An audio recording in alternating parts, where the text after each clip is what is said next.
Hi friends, welcome to village వంటకాలు.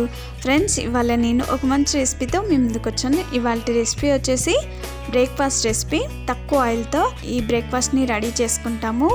Super టేస్టీగా ఉంటుంది. ఇంట్లో బ్రేక్ఫాస్ట్ రెడీ చేసుకోవడానికి ఏ పిండి లేనప్పుడు ఇన్స్టెంట్గా అప్పటికప్పుడు ఇంట్లో ఉన్న ఇంగ్రీడియంట్స్ తోటి టేస్టీగా ఈ బ్రేక్ఫాస్ట్ని ఇలా రెడీ చేసుకోండి. చాలా రుచికరంగా ఉంటుంది. రెసిపీలోకి వెళ్ళే ముందు నాదొక చిన్న రిక్వెస్ట్ ఫ్రెండ్స్, ఫస్ట్ టైం మా వీడియోని చూస్తున్నట్లయితే వెంటనే సబ్స్క్రైబ్ చేసుకోండి. పక్కనే ఉన్న బెల్ సింబల్ని క్లిక్ చేసినట్లయితే మేము పెట్టే ప్రతి వీడియో నోటిఫికేషన్ మీ మొబైల్కి వచ్చేస్తుంది. ఇక ఆలస్యం చేయకుండా టేస్టీ బ్రేక్ఫాస్ట్ని ఎలా రెడీ చేసుకుందో దాని ప్రాసెస్ ఏంటో చూసేద్దాము. ముందుగా ఒక వెడల్పాటి బౌల్ని తీసుకొని అందులో 1 కప్పు వరకు బియ్యం పిండిని తీసుకోవాలి. బియ్యం పిండిని ఏ కప్పుతో తీసుకున్నామో అదే కప్పుతో 3/4 కప్పు వరకు బొంబాయి రవ్వని తీసుకోవాలి. అదేనండి ఉప్మా రవ్వని వేసుకొని అందులో 1 టీ స్పూన్ వరకు సాల్ట్ వేసుకొని ఒకసారి బాగా కలుపుకోవాలి. చాలా సింపుల్ ఇంగ్రీడియంట్స్ ఏనండి. బియ్యం పిండి ప్రతి ఒక్కరి ఇంట్లో ఉంటుంది, అలాగే రవ్వ కూడా ఉంటుంది కదా. ఈజీగా టేస్టీగా ఈ బ్రేక్ఫాస్ట్ని ఇలా రెడీ చేసుకోండి. సూపర్ ఉంటుంది. 1/2 కప్పు వరకు పెరుగు వేసుకోవాలి. గడ్డ పెరుగైనా పర్వాలేదండి, లూజుగా ఉన్న పెరుగైనా వేసుకోవచ్చు. పెరుగు వేసుకొని ఒకసారి బాగా కలుపుకున్న తర్వాత అందులో 1 కప్పు వరకు వాటర్ తీసుకొని కొన్ని పోసుకుంటూ ఉండలు లేకుండా బాగా కలుపుకోవాలి. వాటర్ని సరి చూసుకుంటూ కొన్ని చూసుకుంటూ పిండిని ఎక్కడ కూడా ఉండలు లేకుండా చాలా సాఫ్ట్గా కలుపుకోవాలి. 1 కప్పు ఫుల్గా వేసుకున్నాను. అలాగే ఇంకొక 1/2 కప్పు వాటర్ కూడా పోసుకొని బాగా కలుపుకున్నాను. మొత్తం 1.25 కప్పు వాటర్ పడతాయి.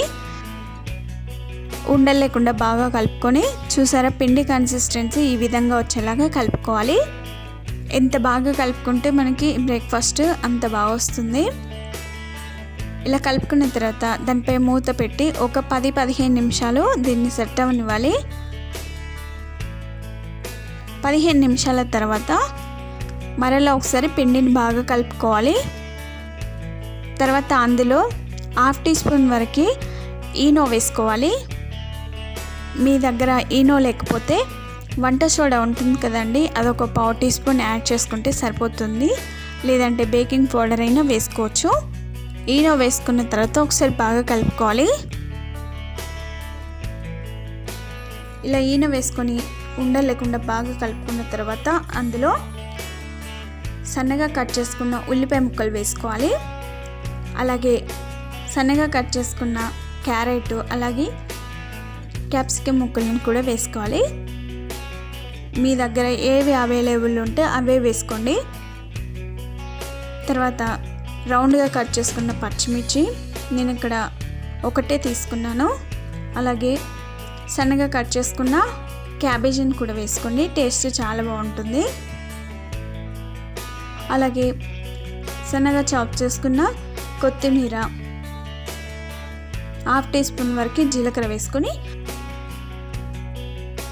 ఒకసారి బాగా కలుపుకోండి.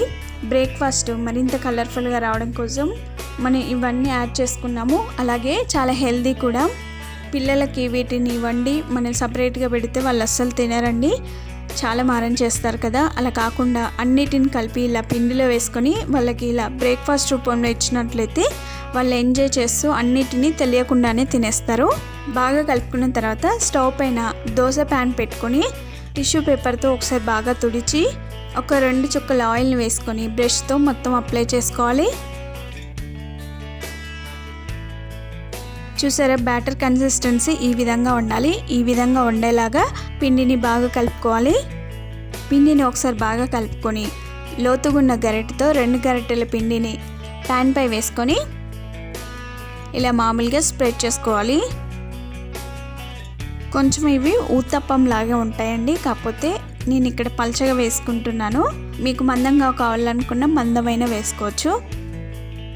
ఇలా పిండిని స్ప్రెడ్ చేసుకున్న తర్వాత దానిపై మూత పెట్టుకొని ఉడికించుకోవాలి. పైన పిండి మొత్తం ఆరిపోయిన తర్వాత దానిపై ఇంకొక 2 చుక్కల ఆయిల్ వేసుకొని బ్రష్తో అప్లై చేసుకోవాలి. వీటిని ఫ్రై చేసుకునేటప్పుడు స్టవ్ని మీడియం ఫ్లేమ్లో పెట్టుకొని ఫ్రై చేసుకోవాలి. అలాగైతేనే మంచి కలర్ వస్తుంది, లోపల ఉన్న పిండి చక్కగా ఉడికిపోతుంది. ఇలా ఆయిల్ని బ్రష్తో అప్లై చేసుకున్న తర్వాత దాన్ని రెండో వైపు తిప్పుకోవాలి. చాలా సింపుల్ అండి రెడీ చేసుకోవడం, టేస్ట్ చాలా బాగుంటుంది.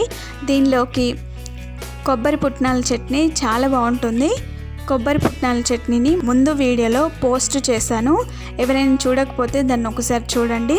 ఈ రెండింటి కాంబినేషన్ చాలా సూపర్గా ఉంది. ఇలా రెండో వైపు తిప్పుకున్న తర్వాత రెండు వైపులు కూడా మంచి కలర్ వచ్చేంత వరకు ఫ్రై చేసుకోవాలి. ఇలా రెండు వైపులు కూడా మంచి కలర్ వచ్చిన తర్వాత వీటిని ఒక ప్లేట్లోకి తీసుకుందాం. చూడండి, అన్ని వెజిటేబుల్స్ని వేసుకున్నాం కదా, కొంచెం పిజ్జా లాగా కలర్ఫుల్గా కనిపిస్తుంది కదా. తర్వాత ఇంకొకటి వేసి చూపిస్తాను.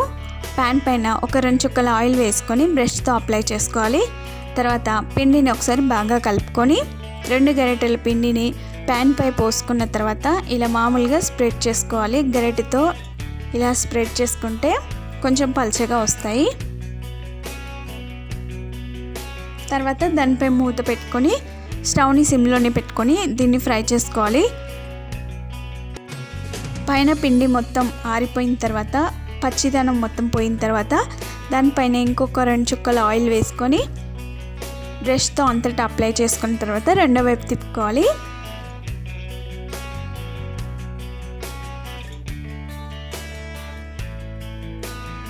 మరలా దానిపై మూత పెట్టుకొని దీన్ని రెండు వైపులో కూడా మంచి కలర్ వచ్చేంత వరకు ఫ్రై చేసుకోవాలి. ఇవి చాలా బాగుంటాయి, చాలా రుచికరంగా ఉంటాయి. ఇలా రెండు వైపులో కూడా మంచి కలర్ వచ్చేంత వరకు ఫ్రై చేసుకొని వీటిని ఒక ప్లేట్లోకి తీసుకుందాం. చూసారా, ఈ బ్రేక్ఫాస్ట్ మంచి కలర్ఫుల్గా చాలా బాగా వచ్చాయి. లోపల పిండి కూడా చక్కగా ఫ్రై అయిపోయింది. ఇలా రెడీ చేసుకున్న వాటిని ఒక సర్వింగ్ ప్లేట్లోకి తీసుకొని కొబ్బరి పుట్నాల చట్నీతో సర్వ్ చేసుకుంటే అంతేనండి, ఎంతో రుచికరమైన బియ్యం పిండి బ్రేక్ఫాస్ట్ రెడీ అయిపోయింది. చాలా సింపుల్ కదా, చాలా సింపుల్ ఇంగ్రీడియంట్సే. ఇందులో కొన్ని వెజిటేబుల్స్ని కూడా యాడ్ చేసాం కాబట్టి వెరీ హెల్తీ కూడా. చాలా సింపుల్గా టేస్టీగా బ్రేక్ఫాస్ట్ని రెడీ చేసుకున్నాము. అంతే ఫ్రెండ్స్, ఎంతో రుచికరమైన బ్రేక్ఫాస్ట్ని ఎలా రెడీ చేసుకున్నామో చూసారు కదా. మరి మీరు తప్పక ట్రై చేస్తారు కదా. మరిన్ని ఇలాంటి ఎన్నో వెరైటీ రెసిపీస్ కోసం మా ఛానల్ని సబ్స్క్రైబ్ చేసుకోండి. మీకు ఈ వీడియో నచ్చినట్లయితే లైక్ చేయండి, షేర్ చేయండి. మీరు తప్పక ట్రై చేసి మీకు ఎలా వచ్చింది మీ ఫీడ్బ్యాక్ని కామెంట్ చేయండి. Thank you for the watching. Bye bye.